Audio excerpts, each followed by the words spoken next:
afternoon. Quick stretch, up, down, back, forth. It's mid-afternoon, and we are here with Josh. They said something about food science. I thought, Josh, that you just made good mayonnaise. In the end, it is just about making something that tastes really good. We're going to talk about science and data science and biochem a little bit here, but to the mom in the grocery store, it's just got to be damn good mayonnaise or a cookie or whatever it is. And I will tell you that it's good mayonnaise, but let's back up. So Josh, you've been 2 years at the head of this company.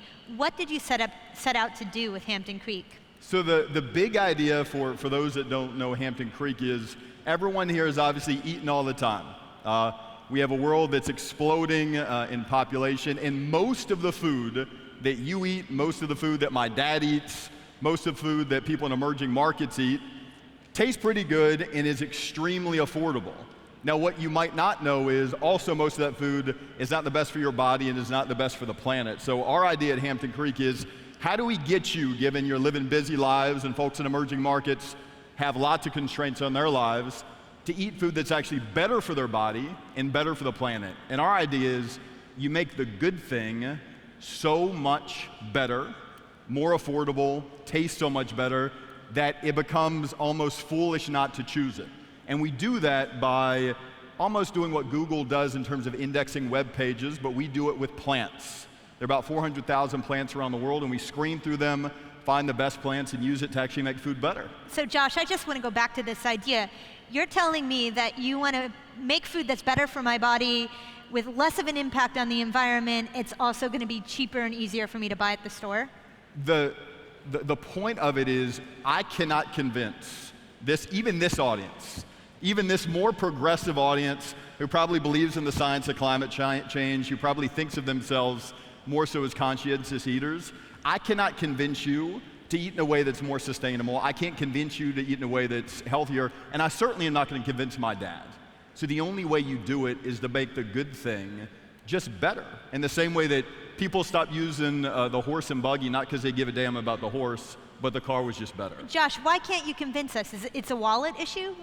It's because we're just too damn busy sometimes to care. Food manufacturers are too busy to care. Food service companies are too busy to care. You might think you care, but I promise you, when you're rolling down aisle 7, you're still buying food that is not always good for your body and the planet. And we've got a world of people doing the thing that's not nearly the best for their lives, not because they don't care, it's just damn easy. So it's been 2 years. Yep. So walk us through the developments of the company. I mean, one would think that this is a very short amount of time, but you guys have been very busy. So we started off, that's a big idea, but we had to start off with something. So we started off with identifying one piece of an antiquated food system that needed particular help, and that's the conventional chicken egg. So about 1.8 trillion chicken eggs are laid every year around the world. Most of them come from pretty gross places, and we've screened through a whole bunch of plants and found plants that are more compelling from a functional perspective than a chicken egg. That process means we use lots of data scientists, biochemists to do lots of screening.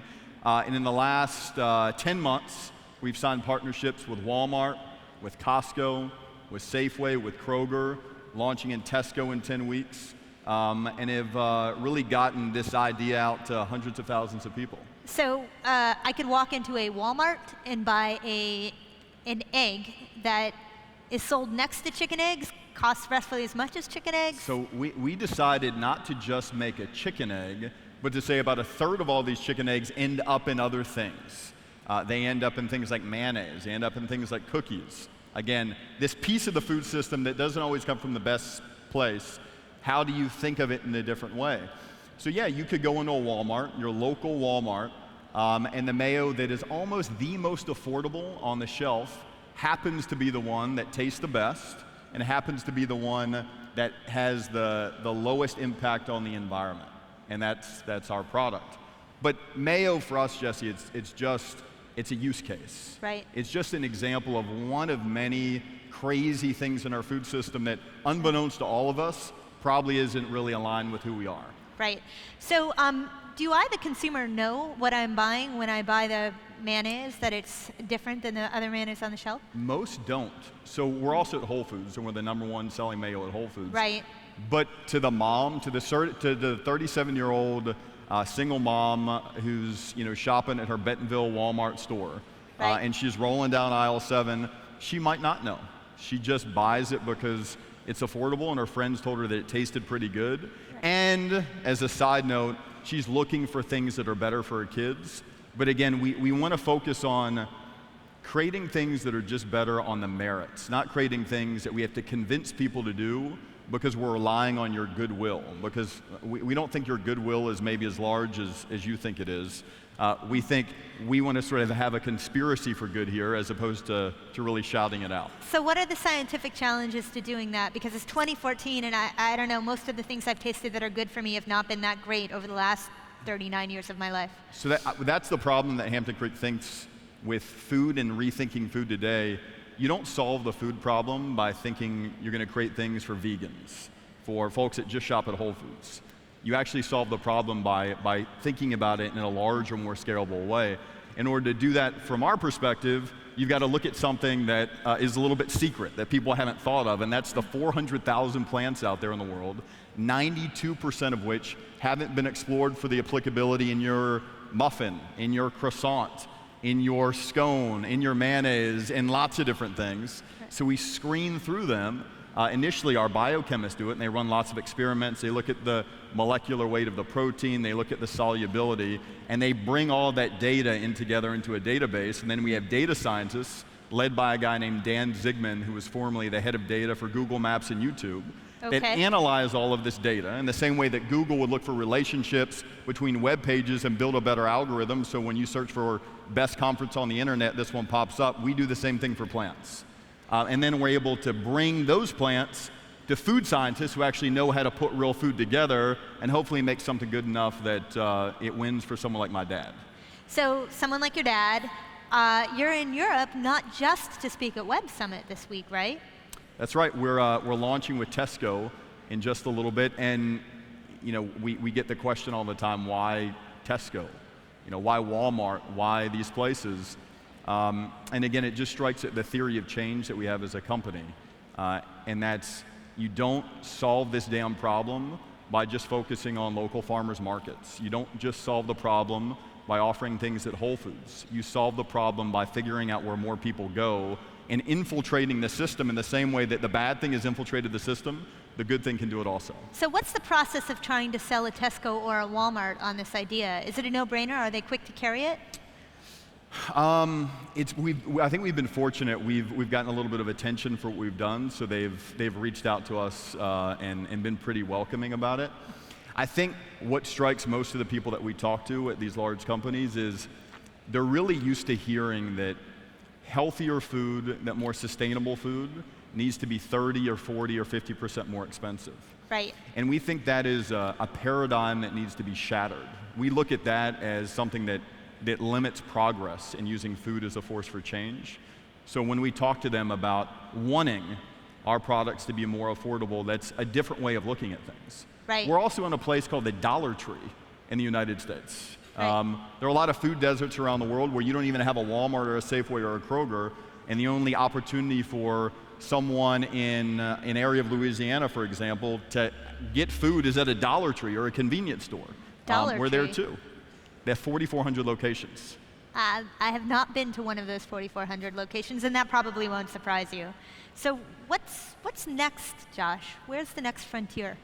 I think next is two different sides for us. One is really quadrupling down on the technology platform that we've built. We're in the market for data scientists. We're in the market for more biochemists. We want to continue to build up this platform that we've developed. So you're talking about your recipe base as a platform? This is an interesting idea to me when applied to food. Yeah, no, it's more so all of the plant species out there and all the different cultivars and all the different plant species. All of those different cultivars have lots of different data points, and we're bringing them together in a database and really cataloging that up. And in terms of products, we're coming out with donuts, we're coming out with pasta, we're coming out with protein snacks for emerging markets, we're coming out with a scrambled egg, we're coming out with ice cream, we're coming out with scones. The very next thing we're coming out with is a cookie dough called Just Cookie Dough that you can just eat raw and is a little bit more affordable than the other stuff. And the cookie dough has no animal products in it. Correct. But that's another piece of how we approach things, Jessi, is that we think focusing on substitutes and focusing on alternatives is a recipe for loserdom for us. For loserdom. It's a recipe for being a niche company. It's a recipe for lots of folks sort of in the natural world to give us a big round of applause, and a recipe for someone in Birmingham, Alabama to ignore us completely. And that's not what we want. So we're trying to focus more on not the alternative, but the only thing. So you're not making an alternative to the chocolate chip cookie dough that I like to buy and slice and cook. You're just making a better chocolate chip cookie dough. I'll give you an example. The largest food service company in the world, called the Compass Group, they supply food to maybe the universities you went to or hospitals you were at, or companies that you work for, and they're in the process of transitioning a lot of their cookies in all of these different cafeterias. And they serve 4 billion meals a year to our cookie. Our cookie is not the alternative, nice cookie for those people that really care deeply about the environment. It's just the only cookie, because it's a little bit more affordable and it tastes better. And again, that's the example of the theory of change that we really believe in. And so you said you were in Hong Kong supermarkets too. What part of the world is the hardest part of the world to crack? You know, I think initially, I think right now, getting deeper into mainland China would probably be the highest difficulty. Probably the biggest reason for us is we don't know what we don't know, and the last thing we want to do is be a bunch of stupid Americans and plow into mainland China and think we actually know the culture and think we actually know the nuances of food when we don't. So there's a lot of learning there, but specifically for eggs, of the 1.8 trillion eggs produced every year, 39.5% of them are in mainland China, and that's growing. So it's a massive market for that. Well, Josh, it's great to have you here. While you're here, I mean, I have to ask you, do you think you could work on like a red velvet cupcake, like the kind you get from Magnolia Bakery? If my team back in San Francisco is watching this, hopefully they're taking notes and they can make it for you. Thank you very much. Thanks, Jessi. Thanks, guys. Thanks a lot.